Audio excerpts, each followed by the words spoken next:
సుఖ శాంతులను చేకూర్చు శుభయోగ నరసింహుడు.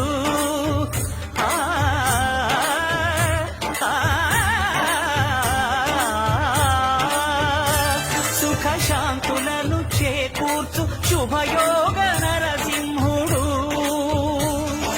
నమో నమః నమో నమః. నమస్కరించెను నాలుగు దిక్కులు, నఖముల వెలుగుకు మ్రొక్కెను చుక్కలు. గోపుర రూపము దాల్చినది ఆ దివ్య సుదర్శన చక్రము, మంగళహారతులిచ్చినది మహాకాల చక్రము. శ్రీకర శుభకర ప్రణవ స్వరూప లక్ష్మీ నరసింహ, 14 లోకములన్నీ మ్రొక్కే జ్వాలా నరసింహ.